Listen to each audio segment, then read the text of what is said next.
గురూజీ 72 గంటల్లోనే ఫోన్లోనే అద్భుతమైన జ్యోతిష్య పరిష్కారం చూపిస్తారు. నమ్మండి, నమ్మకపోండి, ఇది నిజం. శ్మశాన కాళి రుద్ర చౌడీదేవి ఆరాధకులు నంబర్ 1 వశీకరణ స్పెషలిస్ట్. గురూజీ మనిషి పుట్టుక నుండి చనిపోయే వరకు వచ్చే అన్ని క్లిష్టమైన సమస్యలకు పరిష్కారం ఇక్కడ లభిస్తుంది. విద్య, ఉద్యోగం, వ్యవహారం, స్త్రీ ప్రేమ, పెళ్లి, సంతానం, స్త్రీ పురుష వశీకరణం, భూవశం, భార్యాభర్తల కలహాలు, కోర్టు సమస్యలు, విడాకుల సమస్యలు, చేతబడి, అప్పుల బాధ, ఇంకా మీకు ఎలాంటి సమస్యలు ఉన్నా 72 గంటల్లోనే శాశ్వత పరిష్కారం చేయబడింది. జై శ్రీమన్నారాయణ. ఓం నమో గోవిందరాజస్వామియే నమః. ఓం నమో గురుభ్యో నమః. గురుమక బనదత్య ప్రాహ వేదం నక్షేష్యాం నరపతి పర్క్లుప్తం శులకమాదిత్యాం యః శిశురమరేణ్యం రంగనాథస్య సాక్ష్యాస్ ద్విజకులతిలకాంతం విష్ణుచిత్తం నమామ్యః. నేను మీ రఘువంశాచార్యులు, శ్రీ గోవిందరాజస్వామి దేవస్థానం, జగద్గిరిగుట్ట, హైదరాబాద్. ఈరోజు మనం ఈ సంవత్సరంలో వస్తున్నటువంటి మొదటి గ్రహణం, చంద్రగ్రహణం గురించి తెలుసుకోవడానికి ఇక్కడికి విచ్చేసాం. అసలు చంద్రగ్రహణం ఏంటి, గ్రహణం ఎందుకు వస్తుంది, ఆ గ్రహణం సమయంలో ఏ పనులు చేసుకోవాలి, ఏ పనులు చేసుకోకూడదు, అసలు గ్రహణం మంచిదా చెడుదా, గ్రహణంలో నిజంగానే నియమ పాలనలు చేయాలా అనేది చాలామందికి యువకులకు మరియు చాలామంది భక్త శ్రేష్ఠులందరికీ చిన్నపాటి అనుమానం ఎప్పుడూ ఉంటూ ఉంటుంది. ఈ సంవత్సరం మార్చ్ 3, 2026 3 మార్చ్ 2026 రోజు మంగళవారం రోజు చంద్రగ్రహణం వచ్చింది. మనకి విశ్వవసునామ సంవత్సరం భౌమ్యవాసరం అనగా మంగళవారం రోజు మొదటి గ్రహణం, చంద్రగ్రహణం వచ్చింది. అసలు ఈ గ్రహణాలు ఎందుకు ఏర్పడతాయి, దీంట్లో మనం 2 విధాలుగా చెప్పుకోవచ్చు. ఒకటి సైంటిఫిక్గాను మరియు ఒకటి శాస్త్రీయంగాను చెప్పుకోవచ్చు. రాహుకేతువులు సూర్యచంద్రుల్ని కొద్దిసేపు మింగుతారు, లేదా వారికి ఛాయ అనగా వారి యొక్క శక్తిని వీళ్ళు హరిస్తారు, కాబట్టి గ్రహణాలు వస్తాయి అని చెప్పి మన హైందవ సనాతన ధర్మంలో నమ్మడం జరుగుతూ ఉంటుంది. అదేవిధంగా సైంటిఫిక్గా మాట్లాడుకున్నప్పుడు సూర్యుడికి భూమికి చంద్రుడు అడ్డం వచ్చినప్పుడు చంద్రగ్రహణంగాను, చంద్రుడికి భూమికి సూర్యుడు అడ్డం వచ్చినప్పుడు చంద్రగ్రహణంగాను, సూర్యగ్రహణంగాను మనం తెలియజేసుకుంటూ ఉంటాం.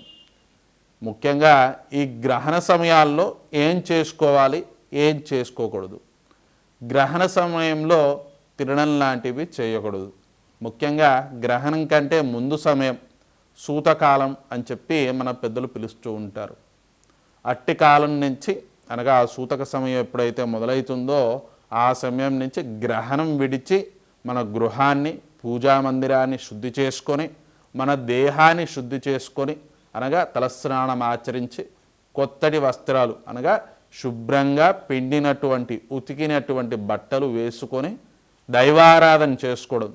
ఇంట్లో ఉన్నటువంటి పూజా మందిరంలోనూ, తులసి కోటి వద్ద, వీలైతే దేవాలయానికి సందర్శించుకొని స్వామివారి దర్శనం చేసుకొని ఇంట్లో తులసి కోటి వద్ద దీపాలు వెలిగించుకొని, వీలైతే పల్లి నూనెలతోనూ, నువ్వుల నూనెతోనూ, నెయ్యితోనూ, శ్రేష్టమైన ఆవు నెయ్యితో దీపం ముట్టించుకోవడం ద్వారా గ్రహదోషాలు తొలగిపోతాయని చెప్పి మనం నమ్ముతూ ఉంటాం. ఈ గ్రహణ కాలంలో ఏం చేయాలి, ఏం చేయకూడదు అని చాలామందికి అనుమానం వస్తూ ఉంటుంది. గ్రహణ కాలంలో ముఖ్యంగా వండుకోకూడదు, నీరు కానీ ఎటువంటి పదార్థాలు తాగకూడదు, తినకూడదు, అది ఎటువంటి పదార్థమైనా తినకూడదు, గోర్లు తీయరాదు అనగా గోర్లు నెయిల్స్ కట్ చేసుకోరాదు, షేవింగ్ చేసుకోరాదు, హెయిర్ కటింగ్ చేసుకోరాదు. హైందవ సాంప్రదాయాన్ని పాటించే ముఖ్యంగా మన భారతదేశంలో చాలా సెలూన్స్, క్షౌర షాపులన్నీ బంద్ ఉంటాయి. అయినప్పటికీ కొంతమంది అత్యుత్సాహంతో ఇంట్లో అటువంటి కార్యక్రమాలు చేస్తూ ఉంటారు. అటువంటివి చేయకూడదు. మిక్సీ గ్రైండర్లు పట్టుకోకూడదు, ఏమంటారు కొబ్బరికాయలు కూరగాయలు కట్ చేసుకోకూడదు. మరి ఏం చేయాలి? ముఖ్యంగా గర్భిణీ స్త్రీలు ఏం చేయకూడదు అంటే, గర్భిణీ స్త్రీలు సూతక సమయం నుంచి విశ్రాంతి తీసుకోవాలి. ఒకవైపుగా లేకపోతే బోర్లా పడుకొని కదలినటువంటి స్థలంలో ఉండి ఆ చంద్రకిరణాలు కానీ సూర్యకిరణాలు కానీ మీ మీద పడకుండా ఒకటి మంచి గదిని, వెలుతురు లేకుండా గాలి వచ్చేటువంటి గదిని చూసుకొని ఎటువంటి పనులు చేయకుండా గోర్లు విరవడం, వేళ్ళు విరవడం, బాగా గట్టిగా అరవడం, మాట్లాడడం, ఫోన్లో మాట్లాడడం, ఎవరి మీదైనా కోపగించుకోవడం, సోషల్ మీడియాలో ముఖ్యంగా ఎటువంటి పడితే అటువంటి వీడియోలు చూడకపోవడం, గోర్లు కట్ చేసుకోవడం, కొబ్బరికాయలు కొట్టడం, కూరగాయలు కట్ చేయడం, ఇతర పనులు ఏవీ చేసుకోకూడదు. ముఖ్యంగా గర్భిణీ స్త్రీలు, చిన్నపిల్లలు. మరి ఏం చేయాలి గర్భిణీ స్త్రీలు ఆ రోజు మొత్తం రెస్ట్ తీసుకోవాలి. చాలామందికి ఇది చెప్పగానే అనుమానం వస్తుంది, స్వామి మాకు డయాబెటీస్ ఉంది, టైంకి తినకపోతే మా పరిస్థితి ఏంటి, లేకపోతే చిన్నపిల్లలు ఉన్నారు వారు భోజనాది కార్యక్రమాలు ఎలా అని చెప్పి చాలామందికి అనుమానం వస్తూ ఉంటుంది. ఈ అనుమానంలో తప్పు లేదు. అందుకే మనకి సూతక సమయం అని చెప్పి గ్రహణానికి ముందు ఒక 2 గంటలు 3 గంటల ముందు నుంచే ఎటువంటి ఆహార పదార్థాలు భుజించుకోకూడదు. ఒకవేళ భుజించాల్సి వచ్చిన కొన్ని నియమ నిబంధనలతో వాటిని పెట్టారు. ఎందుకంటే గ్రహణ సమయంలో భుజించుకోవడం వల్ల జరిగేటువంటి అపరాధాలు, ఆరోగ్య సమస్యలు తొలగిపోతాయని మన పెద్దలు, పూర్వులు, ఋషి పుంగవులు అటువంటి శాస్త్రాలు పెట్టారు. ఆ సూతక సమయంలోపే అన్ని కార్యక్రమాలు ముగించుకోవడం ద్వారా అంత శుభం జరుగుతుంది. మరి చిన్నపిల్లల్ని ఏ విధంగా ఆపగలుగుతాం?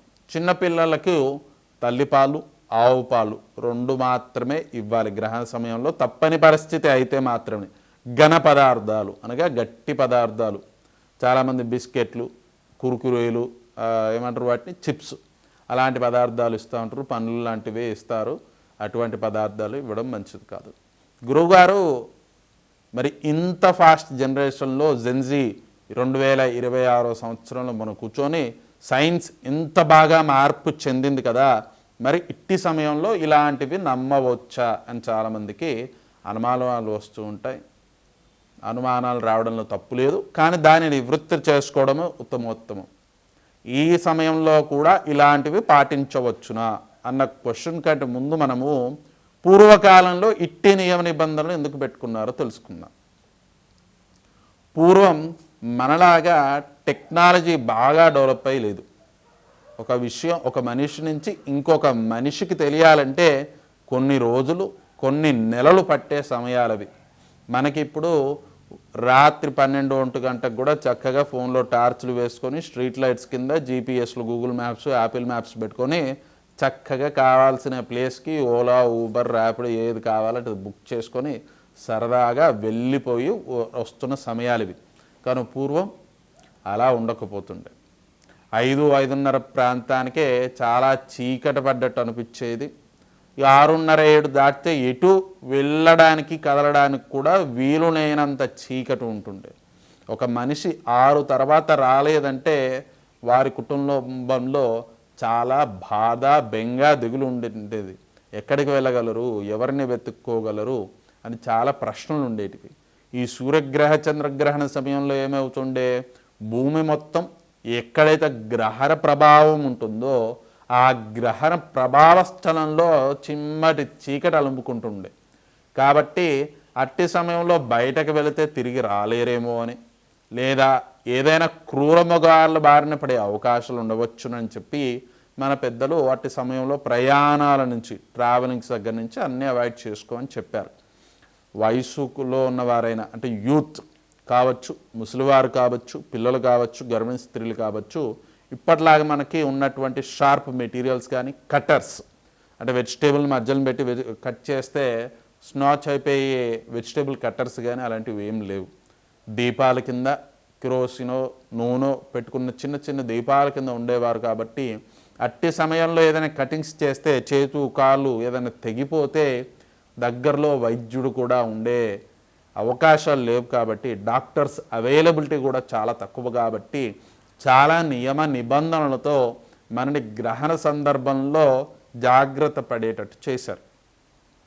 సైంటిఫిక్గా ఆ రోజు కానీ ఈరోజు కానీ చూసుకుంటే ఈ గ్రహణ సమయంలో యూవీ రేస్, అల్ట్రావైలెట్ రేస్ చాలా అధికంగా భూమిపై ప్రసరిస్తుంది. కాబట్టి అలాంటి ఎక్స్పోజర్ వచ్చినటువంటి ఫుడ్ మెటీరియల్స్ని కానీ డ్రింకింగ్ మెటీరియల్స్ అనగా ఏమంటారు మన తేనీరు, టీలు, కాఫీలు, కూల్ డ్రింక్లు, వాటరు, ప్రిపేర్డ్ ఫుడ్, లేకపోతే ప్రాసెస్డ్ ఫుడ్, చిప్స్ లాంటివి ఏది తిన్నా సరే ఇంపాక్ట్ ఉండొచ్చు అని చెప్పి శాస్త్రీయంగా కూడా చాలా సందర్భాల్లో ప్రూవ్ అయింది. కాబట్టి సూతక సమయం నుంచి గ్రహణ సమయం వరకు ఎటువంటి పదార్థాలు తినకూడదు, తాగకూడదు అని చెప్పి శాస్త్రం.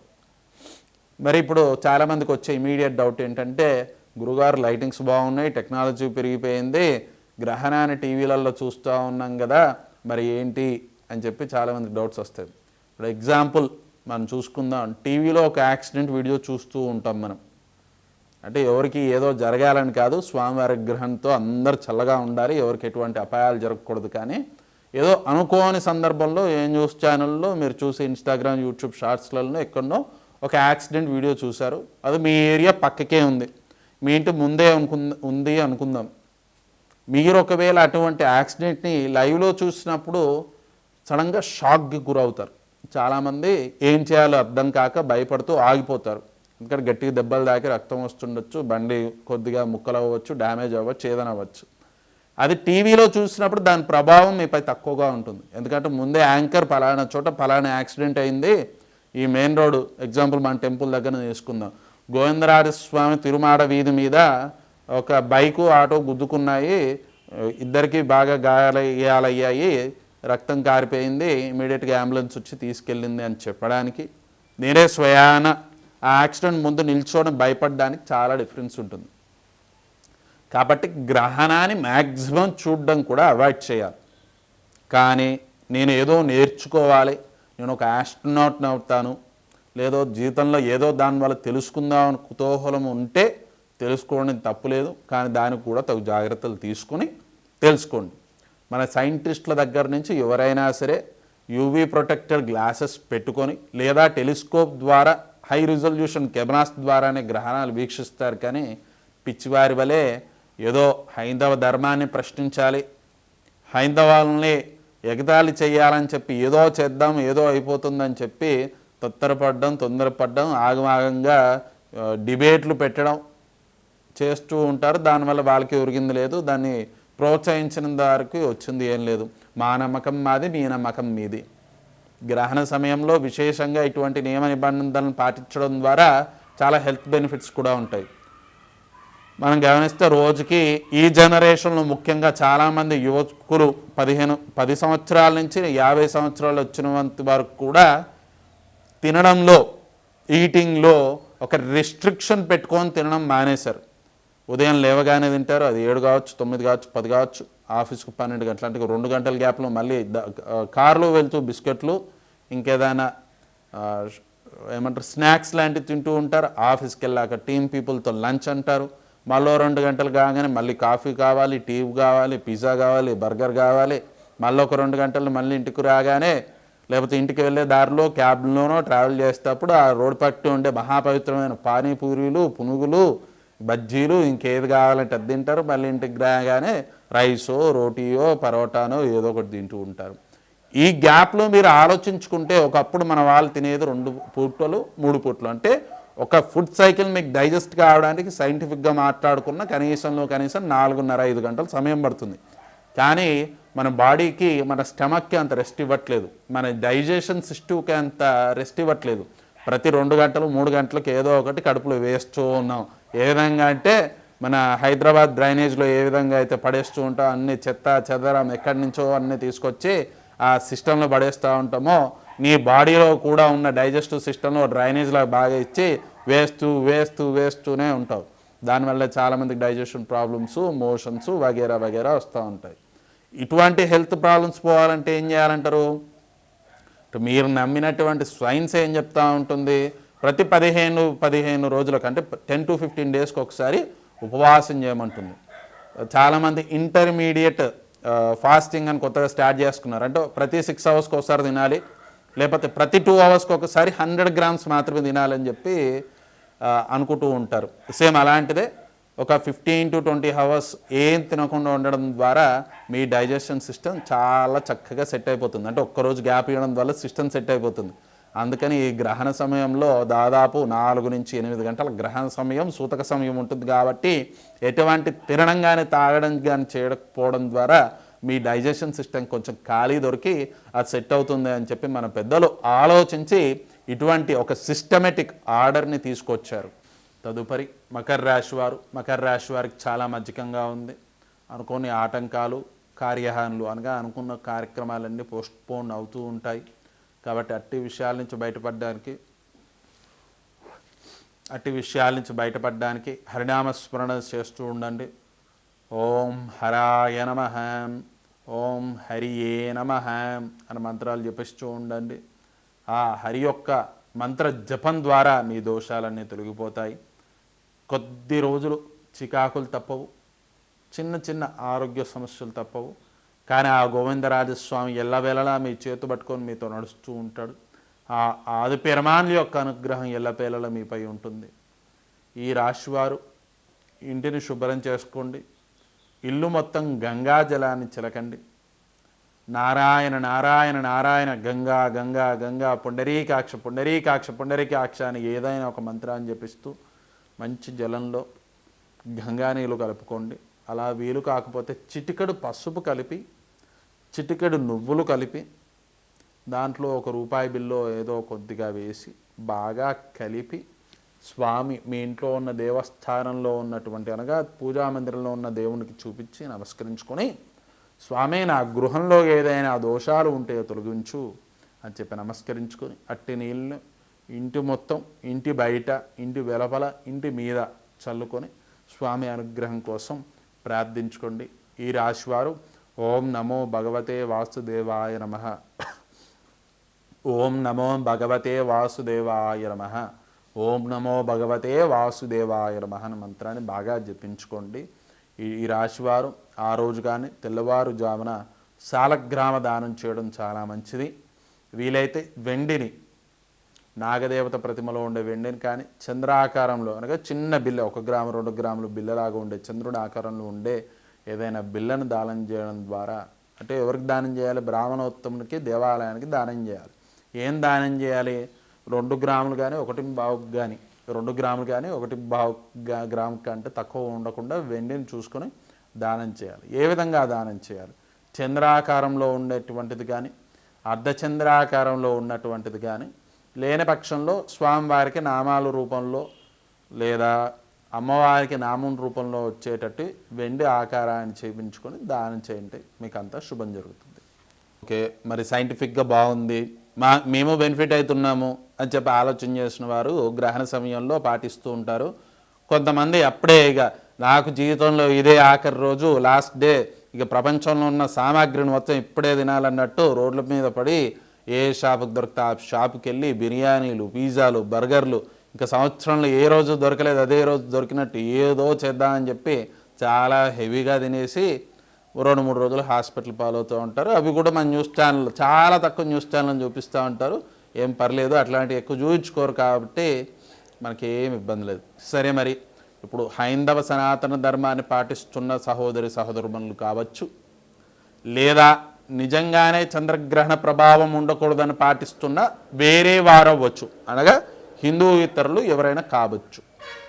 ముఖ్యంగా మన వారు ఏం చేయాలంటే, ఈ గ్రహణ సమయం మనకి మధ్యాహ్నం నుంచి సాయంకాలం వరకు ఉంది కాబట్టి ఈ గ్రహణ సమయంలో కంటే ముందు ఉదయాన్నే లేచి చక్కగా స్నానం ఆచరించుకొని దర్భను తీసుకువచ్చి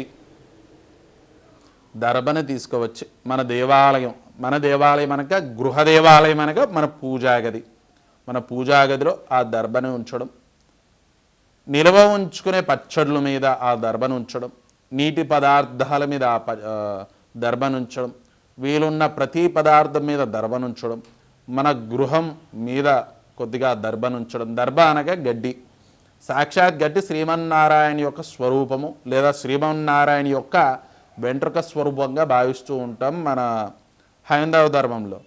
గృహానికి ముందు కొద్దిగా పెట్టుకొని, వీలైతే వాహనానికి కూడా పెట్టుకోండి, పెట్టుకోకపోయినా ఏం ప్రాబ్లం లేదు. పెట్టుకొని ఉంచుకోవడం ద్వారా ఉత్తమోత్తమం. పాలు పెరుగు మీద కూడా పెట్టుకోవాలి, ముఖ్యంగా గుర్తుంచుకోండి ఈ విషయాన్ని. పెట్టుకున్నాక ఏం చేయాలి? పెట్టుకున్నాక ఏం చేయాల్సిన అవసరం లేదు. గ్రహణ సమయం వరకు కొద్దిగా ఓపికగా ఆగండి. ఆగి ఏం చేయాలి? ముందుగా మనకు సూతక సమయం 10-10:30 మధ్యలో మొదలవుతుంది. ఏరియా టు ఏరియా మారుతూ ఉంటుంది మన భారతదేశంలో. అనగా ముఖ్యంగా ఈ సౌత్ ఇండియా అనగా దక్షిణ భారతదేశంలో ఒక సమయానికి, ఈ తమిళనాడు కర్ణాటక అటు సైడ్ ఒక 3 నుంచి 5 నిమిషాలు వేరుగా, ఉత్తర భాగంలో north India side east India side ఇంకో సమయానికి, అమెరికా లాంటి వేరే దేశాలతో పోల్చుకున్నప్పుడు వారికి ఒక సమయానికి ప్రారంభమవుతుంది. సూతక సమయం కొద్దిగా అటు ఇటు మారుతూ ఉంటుంది. కాబట్టి 10-10:30 లోపే భోజనాది కార్యక్రమాలు ముగించుకోండి. భోజనాది కార్యక్రమాలంటే చాలా పుష్టిగా ఘోరంగా అధికంగా తినమని కాదు, నీ శరీరానికి ఆ రోజు ఎంతైతే సహకరించడానికి కావాలో అట్టి సాత్విక పదార్థాన్ని, సాత్వికమనగా మాంస పదార్థాలు, నాన్ వెజ్, మధు మాంసాలని అంటే మందు లాంటివి, నాన్ వెజ్ లాంటివి అస్సలు గ్రహణ సమయంలో గ్రహణం రోజు తినకూడదు. సాత్విక పదార్థం అంటే ఈజీగా డైజెస్ట్ అయ్యేవి వెజిటబుల్స్, ఫ్రూట్స్ లాంటివి, అన్నం లాంటివి మాత్రమే భుజించుకోవాలి. ఎప్పుడు లోపు? 10:30 లోపు. మరి గ్రహణం ఎప్పుడు మొదలవుతుంది? గ్రహణం ఎప్పుడు మొదలవుతుందంటే మధ్యాహ్నం 2:16 నుంచి సాయంత్రం 7:52 వరకు గ్రహణ సమయం. ఈ గ్రహణ సమయంలో మీరు ఎట్టి పరిస్థితుల్లో ఎట్టి కార్యక్రమాలు చేసుకోకూడదు. ఇమ్మీడియట్ మనకి టెక్నికల్ పీపుల్కి, టెక్ అంటే సాఫ్ట్వేర్ ఎంప్లాయీస్కి కానీ రోజు ఉద్యోగానికి వెళ్ళి కష్టపడే సోదరుమణులకు కొద్దిగా డౌట్ వస్తుంది. స్వామి మరి ఆ రోజు నాకు లీవ్ ఇవ్వరు, లీవ్ ఇస్తే నాకు జీతం కట్ అవుతుంది, మరి నేనేం చేయాలి? నేను ఖచ్చితంగా ఉద్యోగం చేసుకోవాలి కదా, ఆ సమయం తినకపోవడం అంటే అవాయిడ్ చేయొచ్చు కానీ పని చేసుకోకుండా ఉండలేను కదా అని చెప్పి డౌట్ వస్తుంది. మీరు చక్కగా మీరు పని చేసుకోవచ్చు, అలా ఎలాంటి ఇబ్బంది ఏం లేదు.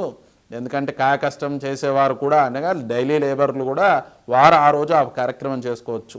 బయట ఎక్స్పోజర్ ఎక్కువగా ఉన్నవారు కొద్దిగా దర్బం తీసుకొని జేబుల్లో లేకపోతే వారు కట్టుకున్న దోతుల్లో ఎక్కడైనా పెట్టుకునే స్థలంలో పెట్టుకొని వారి కార్యక్రమాలు నిర్వహించుకోండి. స్వామి ఈ సూతక సమయం 10-10:30 దగ్గర అరౌండ్ స్టార్ట్ అవుతుంది అన్నారు కదా, అంటే ఎగ్జాక్ట్ 9:39కి స్టార్ట్ అవుతుంది. మరి ఆ సూతక సమయాన్ని నుంచి ఏం చేయమంటారు? సూతక సమయం నుంచి గ్రహణం మొదలయ్యేలోపు మీకు ఏదైనా చిన్న చిన్న కార్యక్రమాలు ఉంటే ముగించుకోండి. కొనడం అమ్మడం లాంటివి కాదు. ఆఫీస్కి వెళ్ళిపోవాలి, ఏదైనా వర్క్ స్టార్ట్ చేసుకోవాలి, మీ డైలీ రెగ్యులర్ యాక్టివిటీస్ ఏవైతే ఉంటాయో ఆ పనులన్నీ ముగించేసుకోండి. అక్కడికి వెళ్ళి మీ వర్క్ స్టార్ట్ చేసుకుంటారు. గ్రహణం 2 గంటల తర్వాత మొదలవుతుంది కదా, సాయంత్రం 7:52 వరకు ఉంటుంది కదా. ఆ సమయంలో హరినామస్మరణం చేస్తుండండి. ఓం నమో నారాయణ నారాయణ నారాయణ, లేకపోతే ఓం వాసుదేవ వాసుదేవ వాసుదేవ, పుండరీకాక్ష పుండరీకాక్ష అని మీ నచ్చిన దైవాన్ని, మీ నచ్చిన దేవత స్వరూపాన్ని మనసులో ఆరాధన చేసుకుంటూ మీ కార్యక్రమాలు నిర్వహించుకుంటూ ఉండండి. దాంట్లో ఎటువంటి దోషం లేదు. ఎందుకంటే మీరు చేస్తున్న కార్యక్రమాన్ని చెడగొట్టుకొని వదులుకొని ఇట్టి పూజా కార్యక్రమాలు చేసుకోమని చెప్పి మన ధర్మం చెప్పదు. మన ధర్మం ఎప్పుడు ఏం చెప్తూ ఉంటుందంటే నీ పనిని నీవు నిష్పక్షపాతంగా, అనగా ఎటువంటి జెండర్ బయాస్ కానీ ఒకరు ఎక్కువ ఒకరు తక్కువగా చూసుకోకుండా నియమ నిబంధనలతో నువ్వు ఏదైతే కార్యక్రమం చేస్తున్నావో, పుణ్యకార్యం చేస్తున్నావో, పుణ్యకార్యం అనగా ఇంకొకరికి అపహాని అనగా హాని కలిగించకుండా, బాధ కలిగించకుండా ఏదైతే నీ పని చేసుకుంటున్నావో అట్టి పని నువ్వు నిష్పక్షపాతంగా చేసుకో, దానివల్ల కూడా నీకు పుణ్యం లభిస్తుంది అని చెప్పి మన ధర్మం మనకు చెప్తూ ఉంది. మన కృష్ణ పరమాత్ముడు భగవద్గీతలు కూడా ఏం చెప్పాడు? నీ పని నీవు ఎటువంటి ఫలితాన్ని ఆశించకుండా చేసుకుంటే నీకు కలగాల్సిన ఫలితాన్ని నేను రెట్టింపు చేసిస్తానని చెప్పాడు. అదేవిధంగా నువ్వు ఒక డ్యూటీకి వెళ్తున్నావు, ఒక సాఫ్ట్వేర్ ఇంజనీర్వి, డైలీ లేబర్వి, ఒక పొలిటీషియన్వి, ఒక రియల్ ఎస్టేట్ ఏజెంట్వి, లేదా షేర్ మార్కెట్లో పెట్టుబడులు పెడుతున్నటువంటి ఒక వ్యక్తివి, నీ పనిని నువ్వు చేసుకో. నీ పనిని ఏది పోస్ట్ పోన్ చేసుకోకు. కానీ నీవు గ్రహణానికి ఎక్స్పోజ్ అయ్యే అవకాశాలు ఎక్కువగా ఉంటే దర్భని దగ్గర ఉంచుకొని నీ పని చేసుకో. అట్టి కార్యక్రమంలో తినకు, నీ పని నువ్వు చేసుకో. చక్కగా మాట్లాడు, చక్కగా టైపింగ్ చేసుకో, చక్కగా ఏదైనా బిజినెస్ గురించి మాట్లాడుతుంటే మాట్లాడుకో. లక్ష్మీదేవిని దగ్గరకు వస్తే నువ్వు దాన్ని ఆపకు, స్వీకరించు, నువ్వు ఏది ఖర్చు పెట్టకు. ఈ గ్రహణ సమయంలో ఇట్టి నియమ నిబంధనలు పాటించండి. మరి గర్భిణీలు ఏం చేయాలి? అలాగే నిఠారుగా వాలుగా ఉరిగి ఇష్టమున్న దైవతను దేవతామూర్తును అఖిలాండకోటి బ్రహ్మాండ నాయకుడైనటువంటి లక్ష్మీనారాయణ స్వరూపమైనటువంటి వెంకటేశ్వర స్వామిని గోవిందరాజస్వామిని మనసులో ధ్యానం చేసుకోండి. ఓం నమో వెంకటేశ్వరాయ నమః, ఓం నమో వెంకటపతే నమః, లేకపోతే ఓం నారాయణ నారాయణ వెంకటేశ్వర వెంకటేశ్వర అనే గ్రహణ సమయం అయిపోయేంత వరకు జపం చేసుకుంటూ ఉండండి. బరువులు ఎత్తడం, కూరగాయలు కోయడం, గోర్లు తీయడం లాంటివి చేయడం ద్వారా పుట్టే పిల్లలకు గ్రహణముర్రే అని చెప్పి ఒక రోగం వస్తుంది. మీరు కావాలంటే గూగుల్ చేసుకోవచ్చు, ఇంకేదైనా చేసుకోవచ్చు. ఆ రోగానికి ఆ పేరు ఎందుకు పెట్టారంటే గ్రహణ సమయంలో వచ్చే ఇబ్బందుల వల్ల పిల్లలు ఆ విధంగా పుడతారు కాబట్టి ఆ రోగానికి గ్రహణముర్రే, గ్రహణ బాధితులు అని చెప్పి ఆ పేరు పెట్టారు. ముఖ్యంగా మాతృమూర్తులు ఎవరైతే ప్రెగ్నెన్సీలో ఉన్నారో, పిల్లల్ని కనబోతూ ఉన్నారో వారు చాలా జాగ్రత్తగా ఉండాలి. మీ పిల్లలు ఆరోగ్యంగా సుభిక్షంగా ఉండాలని ఆ నారాయణుడు అయినటువంటి గోవిందరాజస్వామి ఆశీస్సులు మీపై ఉండాలని చెప్పి ప్రార్థిస్తూ ఇట్టి విషయం మీకు చెప్పడం జరుగుతూ ఉంది. ఈ గ్రహణ సమయం తర్వాత మీరు ఏం చేయాలంటే ముఖ్యంగా ముందుగా అంటే మన ఇల్లు ఏదైతే ఉందో ఆ ఇంటిని కడుక్కోండి, శుభ్రం చేసుకోండి. ఇంట్లో ఏదైతే వండుకున్న పదార్థాలు ఉంటాయో అన్నం, కూర, చారు, బయట నుంచి తెచ్చుకున్న బిర్యానీలు, చెత్త చెదారం ఏదైతే ఉంటాయో అంతా ఏదో బట్టలను ముల్లో మూటో కట్టి బయటపడేయండి. అటు ఫుడ్ అస్సలు తినకండి. తర్వాత ఏం చేస్తారు? మీ బట్టలంతా వాషింగ్ వేసేసుకొని చక్కగా తలస్నానం చేయండి. వీలైతే చిన్న ఉసిరికాయ ముక్క లేకపోతే ఒక గ్రాము నువ్వులు ఆ నీళ్ళల్లో వేసుకొని గంగాజలం మీ దగ్గర ఉంటే ఆ గంగాజలాన్ని అందులో కలుపుకొని అభ్యంగ స్నానం అనగా తలస్నానం చేసి చక్కగా నుదుటిని బొట్టు పెట్టుకొని మంచి వస్త్రాలు అనగా ఉతికిన వస్త్రాలు, అస్సలు వాడని వస్త్రాలు ఏదైతే ఉంటాయో అంటే నిన్న వేసుకున్న బట్టలు ఈరోజు వేసుకుంటా అన్న పద్ధతులు కాకుండా చక్కగా ఉతికిన వస్త్రాలు వేసుకొని ఇంట్లో దేవుడి పటాలన్నీ తూడువండి శుభ్రంగా. తడిబట్టతో ఫోటోలు అయితే తూడ్చి బొట్లు పెట్టుకోండి. మరి పెద్ద పెద్ద బొట్లు కాకుండా చిన్నగా మనం డెకరేషన్ అయితే ఏ విధంగా అవుతామో ఆ విధంగా. ఇంట్లో ఎవరైతే విగ్రహాలను పెట్టుకుంటూ ఉంటారో విగ్రహాలకు మినిమం పంచామృతాభిషేకాలు చేయలేకపోయినా పాలతో అభిషేకించి స్వామివారికి బొట్టు పెట్టి చిన్నగా ప్రసాదం చేసుకొని, ప్రసాదం చేయలేని భక్తులు ఒక కొబ్బరికాయ కొట్టి బాదాం, కిస్మిస్ అలాంటివి కూడా కుదరకపోతే ఒక అరటిపండు తీసుకొచ్చి స్వామివారికి నివేదించి తర్వాత వండుకొని మీరు ఏదైతే తినాలనుకున్న పదార్థాలు వండుకుంటారో అట్టి పదార్థాలు తినండి. దేవాలయాల దగ్గరలో ఓపెన్ ఉంటే ఖచ్చితంగా ఉంటాయి. ఎందుకంటే గ్రహణ సమయం తర్వాత స్వామివారికి విశేషమైన అభిషేకాలు చేసి మంత్రక్రతులతో హోమాలు చేసి స్వామివారి అనుగ్రహం సకల కోటి చరాచర జీవరాశులపై ఉండాలని అనేక దేవాలయాలు ప్రార్థిస్తూ ఉంటాయి. కాబట్టి వీలైతే దేవాలయాలకి ఆ రోజు సందర్శించండి, కుదరకపోతే తెల్లారి సందర్శించుకోండి. ఇట్టు పనులు చేయడం ద్వారా చాలా శుభం జరుగుతూ ఉంటుంది. కొంతమంది భక్త శ్రేష్ఠులు దగ్గరలో ఉన్న బ్రాహ్మణోత్తములతో చంద్రగ్రహ ఆరాధన చేసుకోవడం, చంద్రుని యొక్క ఫలితాలు శుభంగా ఉండాలని చెప్పి చంద్రహోమం, శాంతి హోమాలు చేస్తూ ఉంటారు. మన గోవిందరాజస్వామి దేవాలయంలో కూడా అటువంటి జపాలు మరియు హోమం జరుగుతూ ఉంటుంది. కాబట్టి ఎవరికైనా భక్తులు ఇంటి వద్ద ఆఫీస్లో చేసుకోలేని వారు మమ్మల్ని సంప్రదిస్తే మీ పేరుపై అటువంటి జపాలు మరియు హోమం జరిగేటట్టు మీరు చూసుకొని ఆ తెల్లవారి ఆ ప్రసాదం మీకు అందేటట్టు చూసుకునే బాధ్యత గోవిందరాజస్వామి దేవస్థానంది. కాబట్టి ఇదంతా మనం ఇప్పుడు తెలుసుకుంది ఏంటంటే గ్రహణం ఏంటి, గ్రహణంలో చేయవలసిన పనులేంటి, గ్రహణం ముందు వెనక ఏం చేయాలి, ఆ గ్రహణం తర్వాత ఏంటి, గ్రహణం ముందేంటి, ఎవరు తినవచ్చు ఎవరు తినకూడదు. ముఖ్యంగా చిన్నపిల్లలకు మరొకసారి చెప్తా ఉన్నాను, ఎవరైతే 3 ఏళ్ళు 5 ఏళ్ళు లోపు ఇంకా 7 ఏళ్ళ లోపు పిల్లలు ఉన్నా సరే ఆకలికి పిల్లలు తట్టుకోలేరు. కాబట్టి ద్రవ పదార్థంలో ముఖ్యంగా పాలు మాత్రమే వారికి ఇవ్వండి. గర్భిణీ స్త్రీలు స్నానం ఆచరించి ఏదో ఒకటి తొందరగా స్వీకరించుకోవచ్చు. తర్వాత అందరికి కావాల్సింది ఉత్తమోత్తమైనది, చాలా ఇంట్రెస్టెడ్గా వెయిట్ చేస్తున్నటువంటిది గ్రహణం వల్ల శుభ ఫలితాలు, అశుభ ఫలితాలు. ఈ గ్రహణ ఫలితం వల్ల ఎవరికి చాలా మేలు జరుగుతుంది, ఎవరు కొద్దిగా ఇబ్బంది పడతారో తెలుసుకుందాం.